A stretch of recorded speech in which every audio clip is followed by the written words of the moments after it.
அனைவருக்கும் வணக்கம். இந்த வீடியோவில் நம்ம என்ன பார்க்க போறோம்னா மெட்ராஸ் ஹைகோர்ட்ல வந்து நோட்டிஃபிகேஷன் 72-73 வந்து பார்த்தீங்கன்னா ஸ்கில் டெஸ்ட்டுக்கு முன்னாடி நடத்தக்கூடிய சர்டிஃபிகேட் வெரிஃபிகேஷன் வந்து நடத்துவதற்கு ஆல் டிக்கெட் வந்து ரிலீஸ் பண்ணியிருக்காங்க. ஸோ இந்த சர்டிஃபிகேட் வெரிஃபிகேஷன் யாரெல்லாம் செலெக்ஷன் ஆகிருக்கீங்கன்னு சொல்லி செலெக்ஷன் லிஸ்ட்டு வந்து கொடுத்துருக்காங்க. இப்போ செலெக்ஷன் ஆனவங்களுக்கு வந்து ஆல் டிக்கெட்டில் என்னென்ன இன்ஸ்ட்ரக்ஷன் கொடுத்துருக்காங்க, நம்ம சர்டிஃபிகேட் வெரிஃபிகேஷன் போகும்போது என்ன கொண்டு போகணும் அப்படின்றத இந்த வீடியோவில் நம்ம வந்து பார்க்கலாம். அது மட்டும் இல்லாமல் நிறைய பேர் கேட்குறது என்னென்னா, சார் இந்த டிகிரி டிப்ளமோ முடிச்சிருந்தா வந்து ரிஜெக்ட் பண்ணிடுவாங்களா அப்படின்றதும் வந்து கேட்குறீங்க. ஸோ வீடியோட கடைசியில் அதுவும் வந்து நான் வந்து உங்களுக்கு வந்து விளக்கமாக வந்து சொல்லிடுறேன். ஓகேங்களா? ஃபஸ்ட்டு வந்து இந்த ஆல் டிக்கெட்டில் என்ன சொல்லியிருக்காங்க, சர்டிஃபிகேட் வெரிஃபிகேஷன் போகும்போது என்ன கொண்டு போகணும் அப்படின்றத நம்ம வந்து பார்த்துக்கலாம். ஓகேங்களா? சரி, சுருக்கமாக சொல்லணும் அப்படின்னா, நம்ம அப்ளை பண்ணும்போது ஆன்லைன் அப்ளிகேஷன் அப்ளை பண்ணும்போது என்ன கிளைம் பண்ணணுமோ அதுக்கான ஒரிஜினல் சர்டிஃபிகேட்டும் கொண்டு போகணும், plus xerox copies self attest போட்டு கொண்டு போகணும். இதுதான் வந்து இம்பார்ட்டன்ட். ஒரே வாரத்தில் சொல்லணும்னா அதுதான். ரைட்டா? இருந்தாலும் கூட என்ன தான் சொல்லியிருக்காங்கன்னு பார்க்கலாம். ஸோ வந்து பார்த்தீங்கன்னா உங்களுக்கு தெரியும், ஆல் டிக்கெட் கொடுத்துருப்பாங்க, நோட்டிஃபிகேஷன் நம்பர் 72-73 போட்டிருப்பாங்க. இங்கே உங்களுடைய ஃபோட்டோ கிளாரிட்டியாக தெரியுது அப்படின்னு பார்த்துக்கோங்க. என்னென்ன போஸ்ட்டுக்கெலாம் நீங்கள் செலக்ட் ஆகிருக்கீங்க, உங்கள் பேர் என்ன, எல்லா விவரங்கள்லாம் வந்து கொடுத்துருப்பாங்க, செக் பண்ணிக்கோங்க. ஓகேங்களா? சரி, அது மட்டும் இல்லாமல் ஆக்சுவலாக நவம்பர் 18 இந்த சிவி நடக்குது. அதில் வந்து உங்களுக்கு எந்த தேதியில் நடக்குதுன்னு இங்கே மென்ஷன் பண்ணியிருப்பாங்க. 21/11/2025 அப்படின்றத இங்கே மென்ஷன் பண்ணி கொடுத்துருக்காங்க. ஸோ உங்களுக்கு எந்த பேட்ச் எந்த தேதியில் இந்த சர்டிஃபிகேட் வெரிஃபிகேஷன் வந்து நடக்க போகுது அப்படின்றத இந்த இடத்துல வந்து மென்ஷன் பண்ணியிருப்பாங்க. ரைட்டா? ஸோ ஃப்ரைடே வந்து இவருக்கு, அதாவது நான் உங்களுக்கு டெமோக்காக ஒருத்தரோட ஆல் டிக்கெட்டை வந்து நான் வந்து உங்களுக்கு ஷோ பண்ணிட்டுருக்கேன். ரைட்டா? ஒரு ப்ரைவசி காரணமாக அவருடைய ரிஜிஸ்டர் நம்பர் போட்டோ வந்து நான் வந்து மறைச்சிருக்கேன். மற்றபட்டுக்கு வேறு ஒரு பெரிய விஷயம் இல்லை. ஸோ இங்கே டேட்டு போட்டிருப்பாங்க, என்ன பேட்ச் 1 or 2 டைமு, அந்த எந்த போர்டில் வந்து உங்களுக்கு வந்து சிவி நடக்க போகுது அப்படின்ற நம்பர்லாம் வந்து போட்டிருப்பாங்க. அதெல்லாம் கொஞ்சம் செக் பண்ணிக்கோங்க. ஏன்னா மெட்ராஸ் ஹைகோர்ட் அந்த கேம்பஸ் பண்ணிங்கன்னா நீங்கள் எந்த போர்டு, அந்த போர்டு வந்து கரெக்டாக வந்து நீங்கள் போகணும். அதெல்லாம் போட்டிருப்பாங்க. அதெல்லாம் நீங்கள் போனால் வந்து கண்டுபிடிச்சிக்கலாம். ரைட்டா? சரி, auditorium building 2nd floor Madras high court campus, அந்த சென்னையில் தான் எல்லாருக்குமே வந்து சிவி வந்து நடக்க போகுது. அது கொடுத்துருக்காங்க. ரைட்டா? ஸோ இது வந்து பார்த்துக்கோங்க. இன்ஸ்ட்ரக்ஷன்றது இங்கே கீழே கொடுத்தாங்க. இம்பார்ட்டன்ட் இன்ஸ்ட்ரக்ஷன்றது இங்கே கீழே கொடுத்துருக்காங்க. ஒவ்வொரு இன்ஸ்ட்ரக்ஷனாக நான் படிச்சுட்டு அதுக்கு என்னன்னு சொல்லிடுறேன். ஓகேங்களா? சரி, first one, all candidates should be dressed decently. எல்லா ஆல் டிக்கெட்லுமே நீங்கள் வந்து ப்ராக்டிக்கல் எக்ஸாம் போனாலும் சரி, சர்டிஃபிகேட் வெரிஃபிகேஷன் போனாலும் சரி, டீசெண்டாக வாங்க அப்படின்னு சொல்லுவாங்க. ஸோ அதெல்லாம் உங்களுக்கு தெரிஞ்ச விஷயம் தான். பெண்கள் ஆண்களாக இருந்தால் பேண்ட் ஷர்ட் போட்டு போவீங்க, பெண்களாக இருந்தால் புடவையோ சேரையோ வந்து நம்ம கட்டிட்டு போகலாம். ஸோ டீசெண்டாக வந்து போகணும் அப்படின்றத சொல்கிறாங்க. the time specified at the call letter and there will be no late permission grace time. அதாவது வந்து அவங்க சொல்லக்கூடிய அந்த டைமுக்கு வந்து வரணும். நீங்கள் லேட்டாக வந்தீங்கன்னா உங்களுக்கு கிரேஸ் டைமில் எதுவும் கிடையாதுன்றாங்க. ஸோ வந்து சொன்ன டேட்டில் சொன்ன டைமில் கரெக்டாக நம்ம அங்கே போய் ரீச் ஆகணும். கொஞ்சம் டைம் வந்து முன்னாடியே கூட நம்ம போயிடலாம். எக்ஸாம் அந்த சர்டிஃபிகேட் வெரிஃபிகேஷன் இருக்கிற அந்த கேம்பஸ் கொஞ்சம் முன்னாடியே போயிருங்க. ஓகேங்களா? சரி, candidate should carry call letter with any one valid போட்டு ஐடி ப்ரூஃப் பண்ணுறாங்க. ஸோ கண்டிப்பாக இந்த ஆல்ரெடி இப்போ பார்க்குறீங்களா, இந்த ஆல் டிக்கெட்டை வந்து பிரிண்ட் அவுட் போட்டு இது கூட ஒரு ஐடி கார்டு, அது ஆதார் கார்டாக இருக்கலாம், PAN card, voter ID, so இது மாதிரி வந்து நம்ம போட்டோ இருக்கக்கூடிய அரசால், மத்திய அரசோ அல்லது ஸ்டேட் கவர்மெண்ட்டோ கொடுக்கக்கூடிய அடையாள அட்டை வந்து கண்டிப்பாக வந்து கொண்டு போகணும். மேக்ஸிமம் எல்லாரும் ஆதார் கார்டு வச்சுருப்பீங்க. ஸோ ஆதார் கார்டு வந்து ஒரிஜினல் வந்து கொண்டு போங்க. ஒரிஜினல் போட்டிருக்காங்க, ஜெராக்ஸ்க்கு வேண்டாம், ஒரிஜினல் வந்து கொண்டு போங்க. ஓகேங்களா? சரி, அடுத்த பாயிண்ட் என்ன சொல்லியிருக்காங்கன்னு பார்க்கலாம். ஸோ போகும்போது first all ticket, ID card, அதுக்கப்புறம் தான் மற்ற பாயிண்ட்லாம். The candidate self produce the original of the following document along with the self attest photo காப்பின்னு போட்டிருக்காங்க. ஸோ நான் இப்போ ஸ்டார்டிங்கில் சொல்லிட்டேன், நீங்கள் என்ன கிளைம் பண்ணீங்களோ அதை ஒரிஜினல் டாக்குமெண்ட்டு ப்ளஸ் அதை வந்து செல்ஃப் அட்டஸ்ட் போட்டு நீங்கள் ஒரு செட்டு காப்பி வந்து கொண்டு போகணும் அப்படின்றத சொல்கிறாங்க.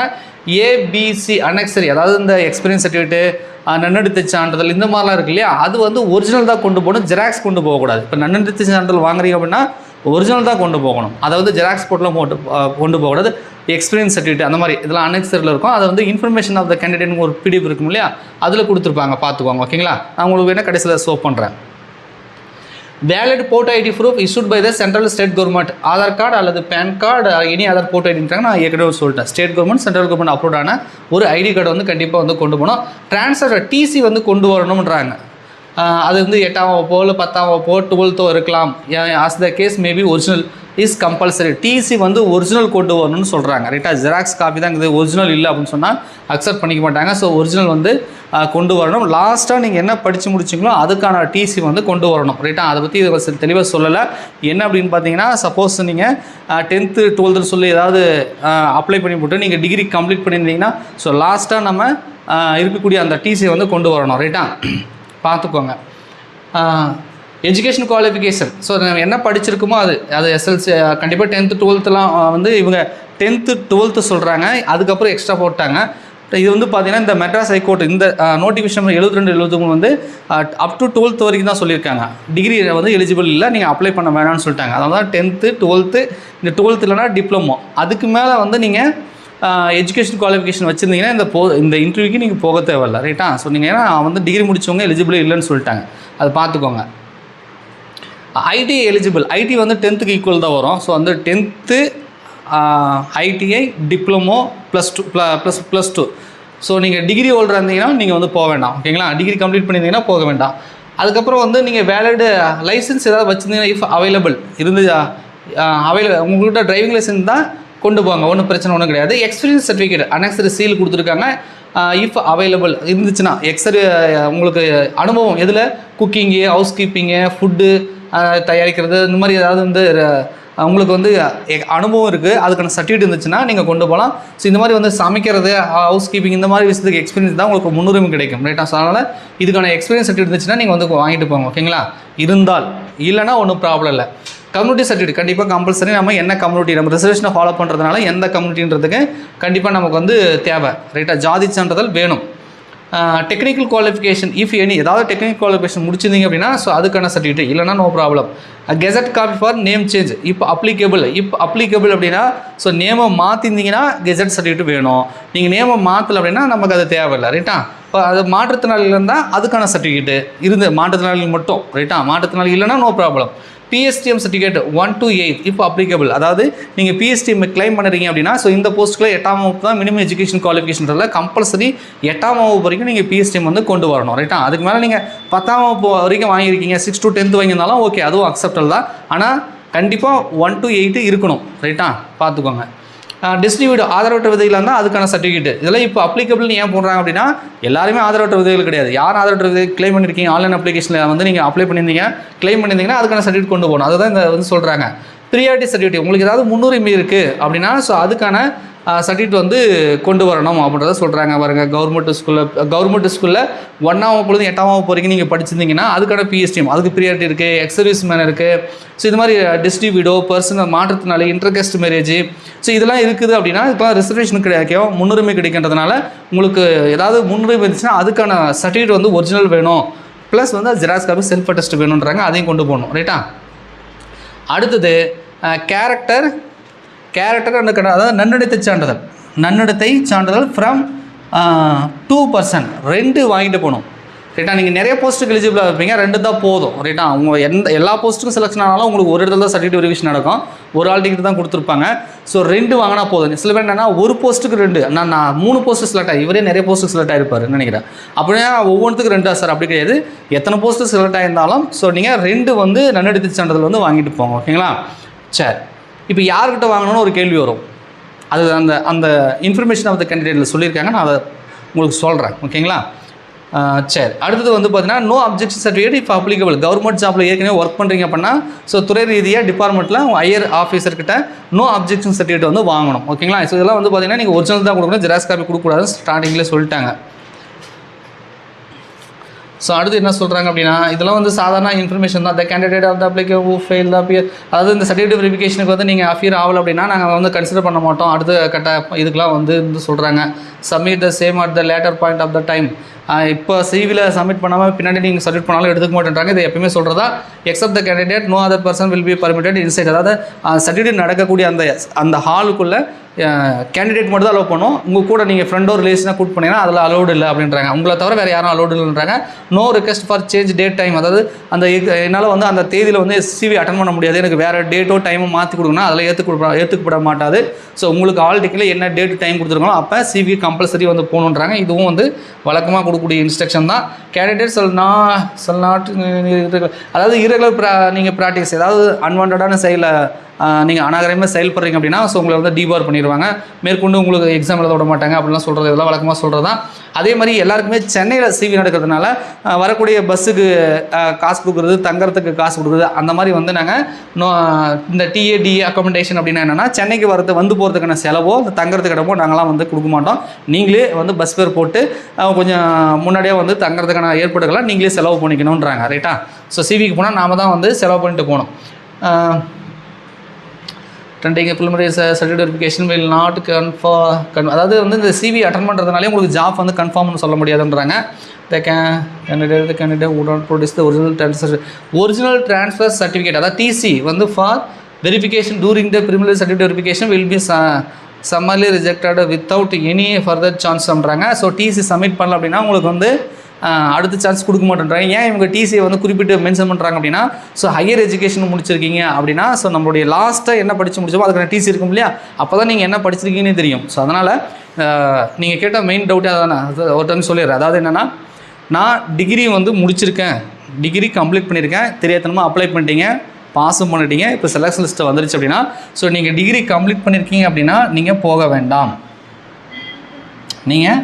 நான் வந்து டிகிரி முடிச்சிட்டேன் சார், நீங்கள் கரஸில் படிச்சிருக்கலாம், இல்லை ரெகுலரில் படிச்சிருக்கலாம், மொத்தத்தில் நான் வந்து ஒரு டிகிரி பிஎஸ்சி பிஏ எம் ஏதோ ஒன்று நீங்கள் யூஜி பிஜி ஏதாவது ஒரு டிகிரி முடிச்சிருக்கீங்க, பட்டப்படிப்பு முடிச்சிருக்கீங்கன்னா நீங்கள் சிவிக்கு போக வேண்டியதில்லை. ஏன்னா இந்த போஸ்ட் நோட்டிஃபிகேஷனில் சிவி சொல்லும்போது உங்களுக்கு வந்து டிகிரி முடிச்சிருக்கவங்க இதுக்கு அப்ளை பண்ண வேண்டாம் அப்படின்னு சொல்லிட்டாங்க. கீழமை நீதிமன்றங்களுக்கு அப்படி சொல்லலை, ஆனால் இதுக்கு வந்து நோட்டிஃபிகேஷன் நம்பர் 72 73 வந்து சொல்லியிருக்காங்க. ரைட்டா? ஸோ நீங்கள் 10th 12th ஐடிஐ டிப்ளமோ இந்த 4 மட்டும் முடிச்சிருக்க மட்டும் வந்து நீங்கள் போங்க. ஓகேங்களா? இப்போ காலேஜ் நான் படிச்சுட்ருக்கேன் சார், நான் வந்து செகண்ட் இயர் போகிறேன், தேர்ட் இயர் போகிறேன், இல்லை ஃபஸ்ட் இயர் போகிறேன் அப்படின்னா நான் போகலாமான்னா, காலேஜ் படிச்சுட்டு இருக்கிறவங்களும் போகக்கூடாது. நீங்கள் காலேஜ் கம்ப்ளீட் பண்ணல, ஆனால் இப்போ நீங்கள் 12th முடிச்சுட்டு ஒரு கிளாஸில் வந்து நீங்கள் காலேஜ் படிச்சுட்ருக்கீங்க அப்படின்னா, ஸோ வந்து நீங்கள் போக முடியாது. ஏன் போக முடியாதுன்னு ஒரு விஷயம்னா, நீங்கள் ஒரிஜினல் டிசி வந்து காலேஜில் கொடுத்துருப்பீங்க 12th, அவங்கக்கிட்ட இப்போ நீங்கள் ஒரிஜினல் டிசி கேட்டிங்கன்னா கொடுக்க மாட்டாங்க. ஏன் ஒரிஜினல் டிசி வந்து இவங்க நோட் பண்ணுறாங்கன்னா, இப்போ நீங்கள் காலேஜில் படிச்சிருந்தீங்கன்னா எப்படி ஒரிஜினல் டிசி சப்மிட் பண்ணுவீங்க, எப்படி வெரிஃபிகேஷனில் கொடுப்பீங்க? ஸோ எதுக்கு கேட்குறான்னு புரியுதா? ஸோ அதனால் வந்து இப்போ நீங்கள் காலேஜ் படிச்சுருந்தாலும் ஸோ நீங்கள் வந்து போக முடியாது, நீங்கள் போக வேண்டாம். ஓகேங்களா? ஒருவேளை நீங்கள் டிபார் அதாவது டிஸ்கண்டினியூ பண்ணிட்டீங்க, அதாவது ஃபஸ்ட் இயர் செகண்ட் இயர்லேயே நீங்கள் வந்து காலேஜுக்கு போல ஏதோ ஒரு குடும்ப வறுமையின் காரணமாக நீங்கள் வேலைக்கு இப்போ போயிட்டீங்க, ப்ரைவேட் ஜாப்க்கு எதுக்கு போயிட்டீங்க, இல்லை வேலை தேடிட்டுருக்கீங்க, படிக்கிறீங்க, அதாவது இந்த டிகிரி வந்து கம்ப்ளீட் பண்ணல, உங்கள் டிசியில் 1ஆம் ஆண்டு அல்லது 2ஆம் ஆண்டு நான் முடிச்சுட்டு அப்படியே டிசி வாங்கிட்டீங்க, டிஸ்கண்டினியூ பண்ணிட்டீங்க, அந்த மாதிரி இருந்தால் கூட நீங்கள் +2 எலிஜிபிள். ஸோ அவங்க நீங்கள் போகலாம். காலேஜ் படிச்சிருந்தால் போகாதீங்க, காலேஜ் கம்ப்ளீட் பண்ணி பாஸ் பண்ணியிருந்தாலும் நீங்கள் போகாதீங்க. அதே மாதிரி நான் ஒரு 3 இயர்ஸ் இருக்குன்னு வச்சுக்கோங்களேன், பிஏ பிஎஸ்சி இது 3 வருட படிப்பு, ஒரே ஒரு அரியர் இருக்குது சார், 2 அரியர் அப்படின்னாலும் நீங்கள் போக வேண்டாம். ஏன்னா நீங்கள் டிகிரி கம்ப்ளீட் பண்ணிட்டீங்க, ஜஸ்ட்டு ஒரே ஒரு சப்ஜெக்டோ 2 சப்ஜெக்டோ அரியர் இருக்குது அப்படின்னாலும் நீங்கள் டிகிரி கம்ப்ளீட் பண்ண மாதிரி தான். ஏன் அப்படின்னா அந்த அரியரை இந்த செமஸ்டரோ அடுத்த செமஸ்டரோ வச்சு நீங்கள் பாஸ் பண்ண போகிறீங்க, அப்போ டிகிரி வந்து கம்ப்ளீட் ஆகிடும். ஸோ அப்படி டிகிரி கம்ப்ளீட் ஆகிறதுனால இதை பற்றி தெளிவாக அவங்க சொல்லலை. அதாவது 3 வருஷம் காலேஜ் போயிட்டீங்க, ஆனால் டிகிரியில் 1 அரியர் 2 அரியர் இருக்குது, நான் டிகிரி இன்னும் பாஸ் பண்ணலை, நான் எலிஜிபிளாக அப்படின்னு கேட்டிங்கன்னா, ஆக்சுவலாக நீங்கள் டிகிரி பாஸ் பண்ணலை அப்படின்னா நீங்கள் +2 தான் உங்களுடைய எஜுகேஷன் குவாலிஃபிகேஷன். ஆனாலும் நீங்கள் 3 வருஷம் ரெகுலரில் போய் முடிச்சிட்டிங்க, சர்டிஃபிகேட் மட்டும் தான் இன்னும் வாங்கலை, பாஸ் பண்ணலை, 1 அரியர் 2 அரியரோ ஏதோ ஒரு அரியர் இருக்குது அப்படின்னாலும் நீங்கள் டிகிரி படித்த மாதிரி தான், அதை கூட உங்களை வந்து ரிஜெக்ட் பண்ணுறதுக்கான வாய்ப்புகள் இருக்குது. ரைட்டா? ஸோ அதனால் நீங்கள் 1 அரியர் 2 அரியர் இருந்தாலும் டிகிரி கம்ப்ளீட் பண்ணிங்கன்னா இப்போ நீங்கள் டிகிரி டிசி தான் கொடுப்பீங்க. ஏன்னா நீங்கள் 3 வருஷம் முடிச்சிட்டிங்கனாலே நீங்கள் பாஸ் ஆனாலும் ஃபெயில் ஆனாலும் நம்ம காலேஜிலேருந்து டிசி கொடுத்துருப்பாங்க, அதில் டிகிரி கொடுத்துருப்பாங்க. ரைட்டா? நீங்கள் 3 வருஷம் படித்து முடிச்சிருக்கீங்க. ஸோ அதனால் அவங்க கூட போக தேவையில்லை. ரைட்டா? பார்த்துக்கோங்க. இருந்தாலும் நான் போவேன் சார், நான் வந்து டிகிரி வந்து அரியர் வச்சே எனக்கு 4-5 வருஷம் ஆச்சு, 10 வருஷம் ஆச்சு, நான் இன்னும் பாஸே பண்ணலை, நான் வந்து டிகிரியே கம்ப்ளீட் பண்ணல அப்படின்னா நீங்கள் போங்க, சொல்லுங்கள், இந்த மாதிரி நான் வந்து இத்தனை அரியர் இருக்குது, மார்க் ஷீட்லாம் கொண்டு போங்க, நான் இது வரைக்கும் எழுதவே இல்லை, நான் பாஸ் பண்ணவே இல்லை, நான் சர்டிஃபிகேட் வாங்கலை, நான் +2 தான் ஹையர் எஜுகேஷன் குவாலிஃபிகேஷன், நான் வந்து டிகிரி வந்து இன்கம்ப்ளீட்டடு, நான் வந்து ஃபெயில் ஆகிட்டேன் அப்படின்னு கூட சொல்லுங்கள். ஓகேங்களா? சொல்லுங்கள். பட் இருந்தாலும் கூட அவங்க அக்செப்ட் பண்ணிக்குவாங்களா இல்லைன்னு நமக்கு தெரியாது. ஓகேங்களா? அதை பார்த்துக்குவாங்க. ஆனால் கம்பல்சரி இப்போ காலேஜ் படிச்சிருந்தாலோ அல்லது காலேஜ் படித்து முடிச்சு நீங்கள் டிகிரி கம்ப்ளீட் பண்ணி பாஸ் பண்ணியிருந்தாலோ இந்த சர்டிஃபிகேட் வெரிஃபிகேஷன் நீங்கள் போக வேண்டாம். போனாலும் உங்களை எடுத்துக்க மாட்டாங்க, ரிஜெக்ட் பண்ணிடுவாங்க. அது நோட்டிஃபிகேஷனில் கிரிமினல் நடவடிக்கை எடுக்கப்படும் உங்கள் மேலே அப்படின்லாம் வந்து சொல்லியிருக்கிறதுனால நீங்கள் அதை அவாய்ட் பண்ணுறது நல்லது. ஓகேங்களா? சரி, இப்போ டிப்ளமோ எலிஜிபிள் சொல்லிட்டேன், ஐடி எலிஜிபிள் 10th 12thலாம் நீங்கள் தாராளமாக வந்து போகலாம். ஓகேங்களா? டிப்ளமோன்றது +2க்கு தான் வந்து ஈக்குவலண்ட்டாக வழி, அது வந்து டிகிரி பட்டப்படிப்பு கிடையாது. ஓகேங்களா? ஸோ அதனால் டிப்ளமோ கம்பல்சரி போகலாம். ஸோ இப்போ வந்து உங்களுக்கு வந்து ஆல் டிக்கெட்டில் என்னென்ன இன்ஸ்ட்ரக்ஷன் கொடுத்துருக்காங்க அப்படின்றத நான் சொல்லிட்டேன். போகும்போது கண்டிப்பாக ஹால் டிக்கெட் கொண்டு போங்க, ஒரு ஐடி கார்டு கொண்டு போங்க. நீங்கள் ஆன்லைனில் அப்ளை பண்ணும்போது என்னென்ன கிளைம் பண்ணுவீங்களோ அதுக்கான ஒரிஜினல் சர்டிஃபிகேட் ப்ளஸ் ஒரு செட் ஜெராக்ஸ் காப்பி. செல்ஃப் அட்டஸ்ட்னா ஒன்றும் கிடையாது, ஜெராக்ஸ் காப்பியில் நீங்களே வந்து சைன் பண்ணி டேட் போடுறது, நீங்களே வந்து சைன் பண்ணுறது, அது போடணும். ஸோ அதுக்கப்புறம் இப்போ நன்னடத்தை சான்றிதழ் அப்படின்றத ஒன்று சொல்லணும் இல்லையா, அது வந்து நான் அந்த பிடிஎஃப் வச்சு சொல்கிறேன். ஓகேங்களா? ஸோ அதுக்கு வந்து பார்த்திங்கன்னா நமக்கு ஸ்டார்டிங்கில் ஒரு பிடிஎஃப் கொடுத்துருந்தாங்க. இந்த மாதிரி இன்ஸ்ட்ரக்ஷன் டு த கேண்டிடேட் அப்படின்னு சொல்லி ஒரு பிடிஎஃப் இருக்கும். பாருங்க, நோட்டிஃபிகேஷன் நம்பர் 7273/2025, டேட் வந்து 6/4/2025 நோட்டிஃபிகேஷன் கொடுக்கும்பொழுதே நமக்கு வந்து ஒரு இன்ஃபர்மேஷனுக்கு வந்து ஒரு பிடிஎஃப் வந்து ரிலீஸ் பண்ணுறாங்க. ரைட்டா? ஸோ இதில் வந்து அந்த நன்னடத்தை சான்றிதழ் யார்கிட்ட வாங்கணும் அப்படின்றத இங்கே தெளிவுபடுத்தியிருப்பாங்க. ஃபஸ்ட்டு பாயிண்ட் அதான் நினைக்கிறேன். இங்கே பாருங்கள், விண்ணப்பதாரரை பணியமர்த்த அவர் நல்ல நடத்தை, பண்பு மற்றும் முன் வரலாறு போன்றவை பெற்றிருக்க வேண்டும். மேலும் பணி நியமனம் செய்வதற்கு எல்லா வகையிலும் அவர் பொருத்தமானவராக இருத்தல் வேண்டும். விண்ணப்பதாரர் சான்றிதழ் சரிபார்ப்பிற்கு தகுதி பெறும்பட்சத்தில் இணைப்பு ஏ அனெக்சரி ஏ வழங்கப்பட்டுள்ள படிவத்தில் நடத்தை மற்றும் பண்பிற்கான சான்றிதழை அவர்களுக்கு உறவு முறை அல்லாத, ஸோ உங்கள் ரிலேஷனாக இருக்கக்கூடாது, அப்பா அம்மா தாத்தா பாட்டி சித்தப்பா அண்ணன் அது மாதிரி சொந்தக்காரங்களாக இல்லாமல் உறவுமுறை அல்லாத 2 பொறுப்புள்ள நபர்களிடம், பொறுப்பு உள்ள நபர்கள் அப்படின்னா யாருன்னா, ஸோ நமக்கு தெரியாதவங்களாக்கலாம், ஆனால் வந்து ஏதோ ஒரு பொறுப்பு இருக்குது அவங்கக்கிட்ட. அதுமே இவங்க என்ன சொல்கிறாங்கன்னா, இவங்க கவர்மெண்ட் ஜாப் இல்லைனாலும் பரவாயில்ல சொல்கிறாங்க. பட் நான் என்ன சொல்ல வரேன்னா, ஒரு பொறுப்புள்ள நபர் அப்படின்னா ஒரு அரசு பணியில் இருக்கிறவங்கள நம்ம எடுத்துக்கலாம். ரைட்டா? அது வந்து ஸ்கூல் டீச்சராக இருக்கலாம், ஹெட்மாஸ்டராக இருக்கலாம், ஒரு இல்லை நம்ம ஊரில் விஓவாக இருக்கலாம், இல்லை ஒரு பிரசிடெண்ட்டாக இருக்கலாம், பஞ்சாயத்து தலைவராக இருக்கலாம். ஸோ ஏதோ ஒரு பொறுப்புள்ள நபர்கள், அந்த மாதிரி பொறுப்புள்ள நபர்கள்கிட்ட நீங்கள் சைன் வாங்கிட்டு போகணும். ரைட்டா? 2 பொறுப்புள்ள நபர்கள் வந்து பெற்று சமர்ப்பிக்க வேண்டும். சான்றளிக்கும் நபர்களின் வசிப்பிடம் பணிபுரியும் இடமானது, அவங்க எங்கே இருக்காங்க, என்ன ஜாப்பில் இருக்காங்க அப்படின்றத விண்ணப்பதாரின் வசிப்பிடங்கள் பணிபுரியும் இடத்தின் அருகில் இருத்தல் வேண்டும். ஸோ நீங்கள் வந்து இந்த நன்னடத்தை சான்றிதழ் அப்படின்றது விண்ணப்பதாரின் வசிப்பிடத்தின் அல்லது பணிபுரியும். ஸோ நீங்கள் யார்கிட்ட வாங்கலாம் அப்படின்னா, உங்களுடைய நேட்டிவ், ஸோ நீங்கள் எங்கே இருக்கீங்களோ அங்கே சுற்றி உங்களை பற்றி நன்கு அறிந்தவர்கள்ட்டையும் வாங்கலாம். அல்லது நீங்கள் ஏதாவது ஒர்க் பண்ணுறீங்க அப்படின்னா, ஸோ அந்த ஒர்க் பண்ணுறதை சுற்றி அவங்கக்கிட்ட தெரிஞ்சவங்ககிட்ட நீங்கள் வாங்கலாம்.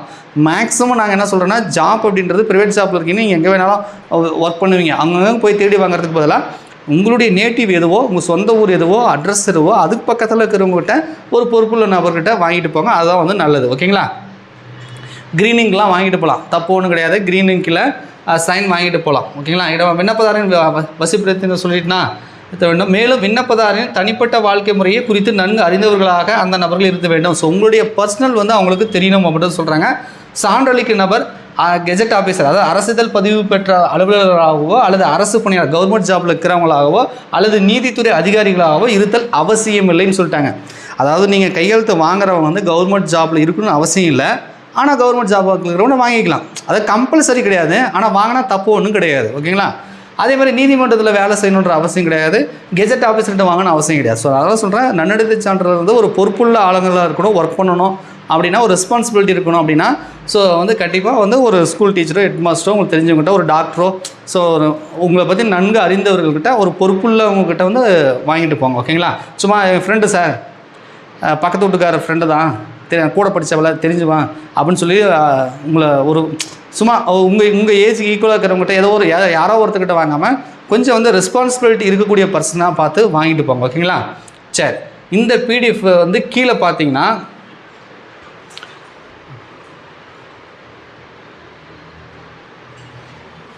ஸோ இந்த இதில் அனெக்சரி கொடுத்துருக்காங்க. இது வெப்சைட்டில் இருக்குது, நீங்கள் வெப்சைட்டில் எடுத்துக்கலாம், ஒன்றும் பிரச்சனை ஒன்றும் கிடையாது. சப்போஸ் இல்லை அப்படின்னா நான் டெலகிராம் சேனலில் ஷேர் பண்ணுறேன். டெலகிராம் சேனலுக்கான லிங்க் டிஸ்கிரிப்ஷனில் கொடுக்குறேன். ஓகேங்களா? அதில் போய்ட்டு பேஜ் நம்பர் 37ன்னு போட்டிருக்கு.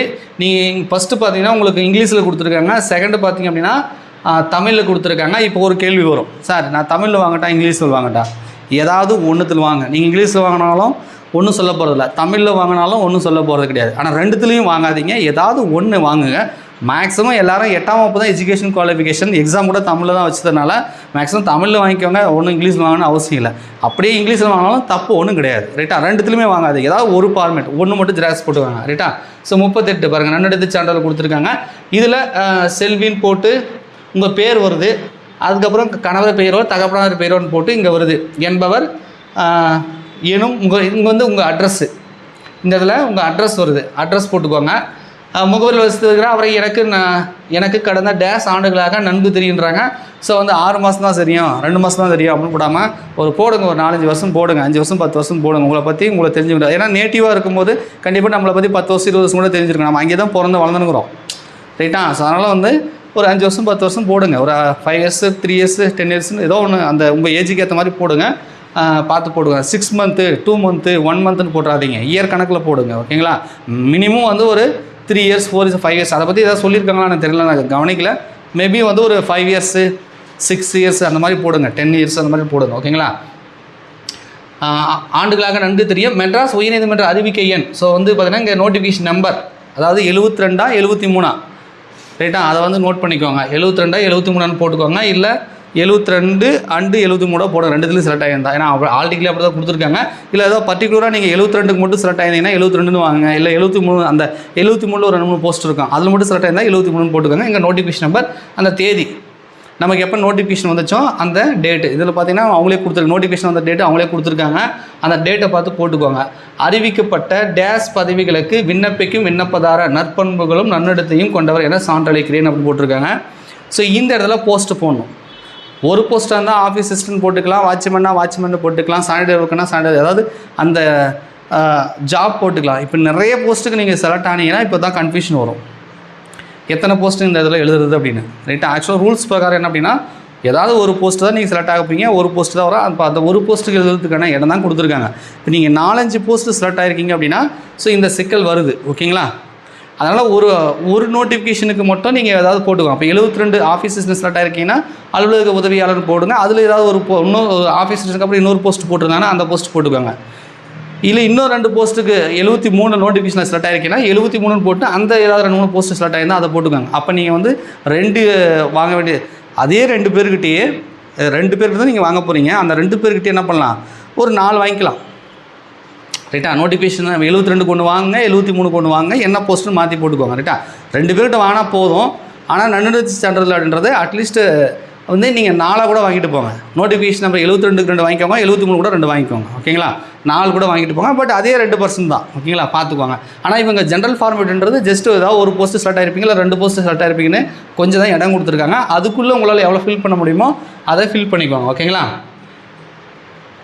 சான்றளிக்கிறேன் அப்படின்னு போட்டு இந்த இடத்துல வந்து 4 இடம் இந்த இடத்துல பார்த்தீங்கன்னா ஸோ அவங்ககிட்ட நீங்கள் வாங்குவீங்க இல்லையா, அந்த டேட்டு பிளேஸ் போட்டுக்கோங்க. சான்று அளிப்பவரின் கையொப்பம். ஸோ உங்களுக்கு அந்த ரெஸ்பான்சிபிலிட்டி, நீங்கள் நன்னடத்தை சான்றிதழ் வாங்குறீங்களே அவங்களுடைய கையெழுத்து வாங்கணும். சான்றளிப்பவர் விவரம், பெயர், முகவரி, அவருடைய விவரம், அதாவது அவங்க பேர் என்ன, முகவரி என்ன அப்படின்றத கேட்குறாங்க. அவங்களுடைய கையெழுத்து போடுறாங்களே அவங்களுடைய கைபேசி எண், அவங்களுடைய மொபைல் நம்பர், தொலைபேசியின் எஸ்டிடி குறியீட்டு என்னுடன். சப்போஸ் வந்து அவங்க மொபைல் இல்லாமல் லேண்ட்லைன் யூஸ் பண்ணுறாங்கன்னா எஸ்டிடி நம்பரோடு வச்சு அந்த நம்பர் போடணும். சப்போஸ் ஃபோன் பண்ணி இவருக்கு நீங்கள் தான் நன்னடத்தை சான்றிதழ் கொடுத்தீங்களா, அவர் நல்ல பையனான்னு கேட்டாங்கன்னா ஆமாங்க நல்ல பையன், நான் தான் கையெழுத்து போட்டேன்னு சொல்லணும். ஓகேங்களா? அதுக்கு தான் அந்த மொபைல் நம்பர் கேட்குறாங்க. ஸோ அதை பார்த்துக்கோங்க. நன்னடத்தை சான்றிதழ் தெரிவிக்கப்பட்டுள்ள விவரங்கள் பொய்யானவை என தெரிய வருகையில் சான்று வழங்கும் அதிகாரி, நபர் மற்றும் விண்ணப்பதாரர் ஆகியோர் குற்ற நடவடிக்கைக்கு உள்ளாவார்கள். மேலும் விண்ணப்பதாரர் தகுதி நீக்கம் செய்யப்படுவார்கள்ன்றாங்க. ஸோ அதனால் வந்து ஃபோன் பண்ணி கேட்கும்போது இல்லைங்க இவர் யாருனே தெரியாதுன்னு சொல்லிட்டாங்கன்னா உங்களுடைய இதை வந்து கேன்சல் பண்ணிடுவாங்க, குற்றவியல் நடவடிக்கைகள் எடுக்குன்னு சொல்கிறாங்க. அதனால் வந்து கொஞ்சம் பார்த்து கரெக்டாக வாங்கிக்கோங்க.